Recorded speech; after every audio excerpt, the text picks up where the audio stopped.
নমস্কাৰ জনাইছোঁ সকলোকে ইক অফ নলেজ এই চেনেলটোলৈ। আজি আমাৰ অসমৰ মুখ্যমন্ত্ৰী ডক্টৰ হিমন্ত বিশ্ব শৰ্মাই ৰিপৰ্টাৰৰ সন্মুখত কিয় ক'লে যে তেওঁ পদত্যাগ কৰিবলৈ বিচাৰি আছে, কিন্তু এনেকুৱা এটা কথা কিয় কৈছে বা কি কাৰণ আছে বা ইয়াৰ আঁৰত কি বিষয় আছে, সেই গোটেইখিনি বিষয়ে আজিৰ এই ভিডিঅ'টোত আলোচনা কৰিম।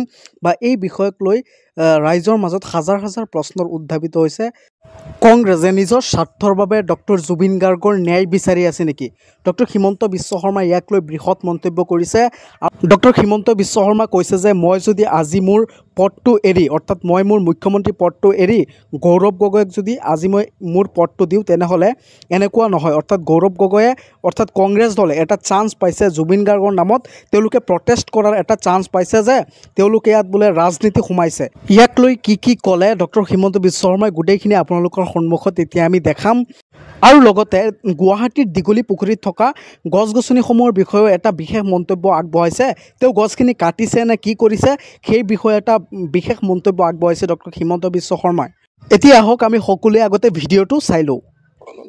আৰু মৃত্যুৰ আগতে থকা এইটোৱে হৈছে আটাইতকৈ ডাঙৰ পাৰ্থক্য। আজিতো আন্দোলন শেষ হৈ যাব যদি হিমন্ত বিশ্ব শৰ্মাই পদত্যাগ কৰি দিয়ে। 50% আন্দোলন আজিয়ে শেষ হৈ যাব। আৰু যদি গৌৰৱ গগৈক মুখ্যমন্ত্ৰী পাতি দিয়ে, বাকী 50% আন্দোলনো শেষ হৈ যাব। এই আন্দোলনটোৰ উদ্দেশ্য জুবিনক ন্যায় দিয়া নহয়। এই আন্দোলনটোৰ উদ্দেশ্য হৈছে যে 4.5 বছৰ একো সুযোগ পোৱা নাছিলো, আজি এটা সুযোগ পাইছোতো, আমি সুযোগটো ব্যৱহাৰ কৰিম। সেইকাৰণে বিজেপিয়ে প্ৰকৃত অনুৰাগীসকলক লৈ জুবিন যাতে মৃত্যুৰ পিছতো শ বছৰ জীয়াই থাকিব। এডালো গছ কটা নাই, এইটো তথ্যৰ ওপৰত নিৰ্ভৰশীল নহয়। আপোনালোকৰ লগত আমি একেলগে গছবোৰ চাব যাম। প্ৰত্যেকজোপা গছ জীয়াই আছে, এইটো এটা ভুল ব্যাখ্যা।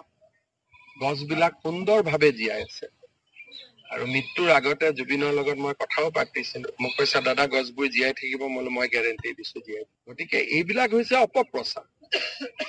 আৰু এই অপপ্ৰচাৰ, কালি এজন আৰ্টিষ্টে এইটোৰ ওপৰত এটা ছচিয়েল মিডিয়াত পোষ্ট জীৱন কালত জুবিনে তেওঁৰ বিষয়ে কি কৈ গৈছিল। এতিয়া চবেই ভাবে যে এনেকে পোষ্ট দি জুবিনৰ খালী থকা জেগাখিনি মই লৈ ল'ম। সেনেকেতো হ'ব নোৱাৰে। সমাজে ভূপেন হাজৰিকা, জুবিন গাৰ্গ, জ্যোতিপ্ৰসাদ আগৰৱালা, বিষ্ণু প্ৰসাদ ৰাভাই এবাৰেই জন্ম দিয়ে। গতিকে এইখিনি আছিল আজিৰ ভিডিঅ'ৰ মূল বিষয়বস্তু। আপোনালোকে আমাৰ চেনেলটো ছাবস্ক্ৰাইব কৰি ৰাখক এনেধৰণৰ খবৰসমূহ পাবলৈ।